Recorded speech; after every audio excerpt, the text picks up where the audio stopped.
And your name was mentioned there. Kaya it was so timely.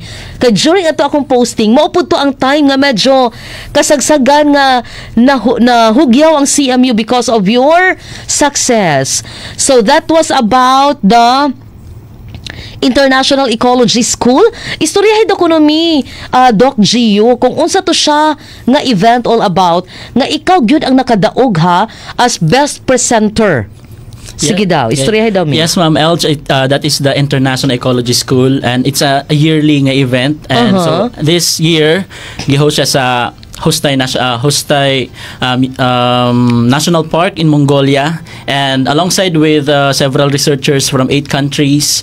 You have Thailand, Vietnam, Australia, Mongolia, of course, Korea, and I mentioned Taiwan. There are 8 participating countries, and of course, together with me is my professor, my dissertation advisor, Dr. Victor Amoroso. Oh wow, dili basta-basta. Yeah, and also Dr. Fulgent Curitico. And also we have the University President of Dorso, Dr. Roy Ponce. He was there also. Yes. As to siya, Philippine delegates. Yes po. Upat ra mo kabuk from the Philippines. Yes, Ma'am El. Asa ang Mongolia? Asa na siya nga part of the world? Well, it is situated between China and Russia. Yes, ma'am. Wow. So it's still part of Asia. Yes, ma'am. Ang Mongolia. Unsay hinungdan nga nung unsa man na siya nag-submit kag kanang abstract, or unsa man to siya? Was it a conference, an international conference? Well, it's an invitation, ma'am. My dissertation advisor, Dr. Victor Amoroso, was invited, and of course, magdala siya og kauban niya. And it was so happened that after my defense, dissertation defense. So wala pa ka nakagraduate that time? Nakagraduate na, ma'am, sa presentation, but the invitation was before my graduation.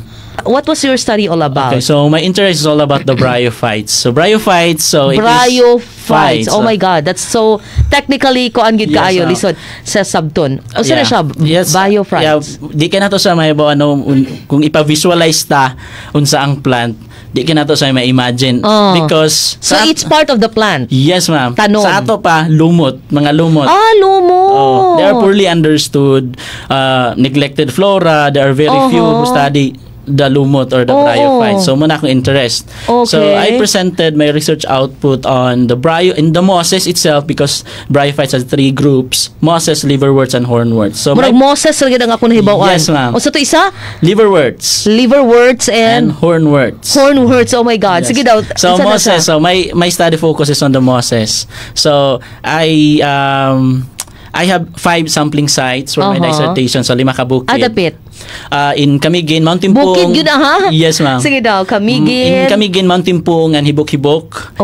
In Mount Balatukan, in Hinguog. Of course, our very own Mount Muswan. Mount Hamigitan. So duha sa Camiguin. Yes, ma'am. Duha sa Camiguin, isa sa Hinguog, isa diri sa CMU, and sa Hamigitan sa Davao Oriental. Yes, ma'am. Unsay result? Yeah. Actually, different mountain ecosystem host several species, and other species tend to occur. So, naay mga species nga makita rani nga bukid. And since bryophytes, majority of the species of bryophytes are very sensitive sila sa pollution, other disturbances. So naagi mga species nga makita rin naman higher elevations, which are katong forest nga intact pa siya.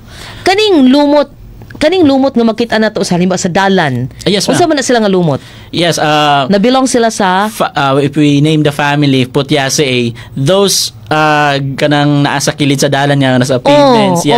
Those are, but Hyophila, or that's Puthiaceae nga nabilong nga family. So that's moss. Moss gihapon that's a siya. moss. I see. Yes, so ma'am. part siya sa imong study? Yes, ingon ma'am. ana siya. Ana siya, ma'am. There are actually species that tend to occur in a certain mountain. So habitat specific sila. And also, there are mountains that are already been disturbed. So naka-apekto pud sa nga kanida nga bukid disturb na siya, gamay na lang pud ang gihos nga species. Ay, as in? Also, like what? Sa 5 nimo ka mountains nga imong giadtuan, unsa may makita nga mountains nga murag disturbed na gid siya?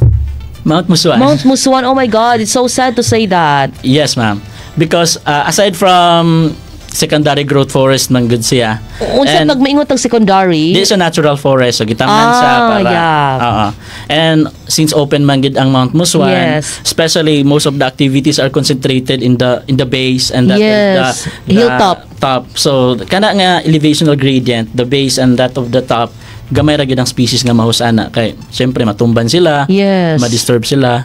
Sana siya. And also, naka-unique man gud sa lumot nga sa tanan nga nung lumot man. Yes. Grabe man sa kakuti, no? Kuti kaysa, but they play significant role in the ecosystem. So, Unsa ilang role gyud di ay? Dili lang siya pampaslide sa mga musaka. Pero unsa gyud bitaw di ay? Aside from the fact that they are living fossils. Yeah, they are the first Meaning source sila plant sa who colonize terrestrial environment. So sila ang una gid nga plant nga ni diverge. So ang mga lumot. And gamark po siya resilient ba as resilient sila kay ano na mo millions of geologic years na like climate change daghan na kayo mga changes in environment pero napagyapon sila hantod ron. Oo, so, in fairness. Yeah, gitawag sila nga living fossils and that they're also very good bioindicators of air quality. So meaning pag naay ga exist ngayon ana o sabot pasabot intact pa ang forest, intact pa ang environment. Okay. And sa to air quality siya yes, ma'am. There are certain species of moss ma'am elves nga kung makita nimo siya uy maayo pa dayang environment, healthy pa siya kay dili man siya makasurvive kung disturbed na. Kung I see. na. Wow, so congrats to us diri sa CMU because di ba sa ato mga hagdanan diri. Yes, ma'am. Like diri sa pasakap ingon og forestry, daghan pag mga lumot din ha. Yes, ma'am. Even diri sa agianan gikan bitaw aning atong FTC pa ingon di ba naman tay dalan diri nga passing through kanibitang old graduate school building paingon na din sa admin di ba na ay dalan diha nya napay lumot gihapon until yes, now ma'am, so that means nga healthy pa ma'am, intact pa ang ato dili ang pa polluted. Yes, ang ato ang ecosystem. Yes, ma'am. Sige daw. Sa katong 5 ka mountains nga imong na istudyohan, unsa man pud ang medyo preserved pa? Yes, ma'am. The Mount Balatucan in Hinguog, Mount Balatucan Range Natural Park in Hinguog. Wow. So, reach pa kay sa actually sa 5 ka bukid siya ang daghan kay gi-host nga species. So, daghan kay kun na-document nga species dito. Wow. And of course, the least represented is ang Mount Muswan. After we have Mount Balatucan and then also Mount Hamigitan. Hamigitan in Davao Oriental. Yes, ma'am. Kay di ba ang Hamigitan is kuan na maguna sila no giila na sila yes, nga UNESCO Heritage yes, Park. Site, yes ma'am. Site, yeah. Sa whole Philippines, not whole world. Yes, ma'am. So at least preserve paghapon siya. Yes, ma'am.